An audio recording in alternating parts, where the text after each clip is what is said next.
നമസ്കാരം. ചലച്ചിത്ര താരങ്ങളുടെ സംഘടനയായ അമ്മയുടെ ജനറൽ സെക്രട്ടറി സ്ഥാനത്തേക്ക് മത്സരിക്കുന്ന നടൻ ബാബുരാജിനെതിരെ രൂക്ഷ വിമർശനവുമായി സരിത എസ് നായർ രംഗത്ത് വന്നപ്പോൾ ചർച്ചയായത് മോഹൻലാലിന്റെ പേരും. ബാബുരാജ് ഒരു ചതിയനാണെന്നും അമ്മയുടെ ജനറൽ സെക്രട്ടറി സ്ഥാനത്തിന് യോഗ്യനല്ലെന്നും സരിത നായർ ആരോപിച്ചിരുന്നു. സരിത തന്റെ ഫേസ്ബുക്ക് പോസ്റ്റിലൂടെയാണ് ഈ ആരോപണങ്ങൾ ഉന്നയിച്ചത്. തന്റെ ചികിത്സാ സഹായത്തിനായി നടൻ മോഹൻലാൽ നൽകിയ പണം ബാബുരാജ് വകമാറ്റി സ്വന്തം കേരള ഫിനാൻഷ്യൽ കോർപ്പറേഷൻ ലോൺ കുടിശ്ശിക തീർത്ത് ജപ്തി ഒഴിവാക്കിയെന്നാണ് സരിതയുടെ പ്രധാന ആരോപണം. ഇതിനോട് ബാബുരാജ് പ്രതികരിച്ചിട്ടില്ല. മോഹൻലാലിന്റെ വിവാദത്തിൽ മൗനം പാലിക്കുകയാണ്. മോഹൻലാലിന് സരിതയെ അറിയാമെന്ന വസ്തുത നേരത്തെ മാധ്യമങ്ങളിൽ ചർച്ചയായിട്ടുണ്ട്. ഇതിന് പിന്നിലെ കാരണം സരിത തന്നെ പറയുകയും ചെയ്തിട്ടുണ്ട്.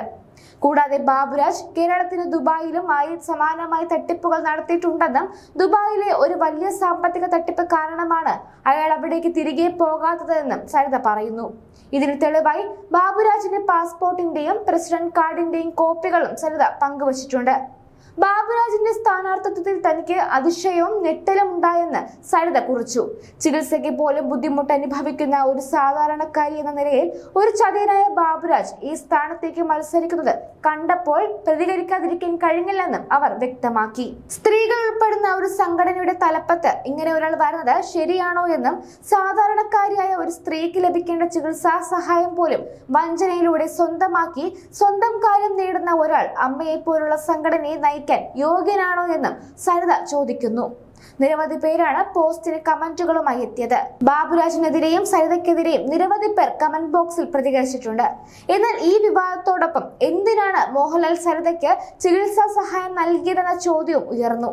സരിതയുടെ പോസ്റ്റിൽ ചില അഭിപ്രായ പ്രകടനങ്ങൾ എത്തുന്നുണ്ട്. 40 ലക്ഷം ഒക്കെ തരാൻ മാത്രം താനും ലാലും തമ്മിൽ എന്താ ഇത്ര ബന്ധം? അമ്മ സംഘടനയിൽ വയ്യാതിരുന്ന ഒരുപാട് പേരുണ്ട്. അവരെ പോലും സംഘടനയോ വ്യക്തികളോ തിരിഞ്ഞു പോലും നോക്കാത്ത ആൾക്കാർ, ഒരു സിനിമയിൽ പോലും നല്ല വേഷം ചെയ്യാത്ത താങ്കളെ ഇത്രയും എമൗണ്ട് തന്ന് സഹായിക്കാൻ എന്താ കാരണം തുടങ്ങിയ കമന്റുകളാണ് പോസ്റ്റിന് താഴെ നിറയുന്നത്. ഇതിനിടെയാണ് സരിതയുടെ പഴയ ഒരു പ്രതികരണവും ചർച്ചകളിലേക്ക് എത്തുന്നത്. മോഹൻലാൽ തന്നെ ശാരീരികമായി ഉപയോഗിച്ചു എന്ന പ്രചാരണം ശരിയല്ലെന്ന് സരിത എസ് നായർ നേരത്തെ തന്നെ പ്രതികരിച്ചിരുന്നു. മോഹൻലാൽ ടീം സോളാറിന്റെ ഒരു കസ്റ്റമർ മാത്രമായിരുന്നു എന്നാണ് സരിത വിശദീകരിച്ചത്. മോഹൻലാലിന്റെ കൊച്ചിയിലെ വീട്ടിൽ സോളാർ പാനൽ സ്ഥാപിക്കുന്നതിനാണ് അദ്ദേഹത്തെ ബന്ധപ്പെട്ടത്. 6 തവണ ഫോണിലൂടെയും ബന്ധപ്പെട്ടിട്ടുണ്ടെന്ന് സരിത പറയുന്നു. പലതവണ വിളിച്ചതിനാൽ തന്റെ ഫോൺ കോളുകളുടെ ലിസ്റ്റിൽ മോഹൻലാലിന്റെ നമ്പർ കൂടി പെടുകയായിരുന്നു. ഇതിന്റെ അടിസ്ഥാനത്തിൽ അന്വേഷണ ഉദ്യോഗസ്ഥർ ചോദ്യം ചെയ്തപ്പോൾ അത് സംബന്ധിച്ച കാര്യങ്ങളാണ് കത്തിൽ രേഖപ്പെടുത്തിയിരുന്നത്. ഒരു മാധ്യമത്തിൽ വന്ന വാർത്തയെ സംബന്ധിച്ചായിരുന്നു അന്വേഷണ ഉദ്യോഗസ്ഥരുടെ ചോദ്യം.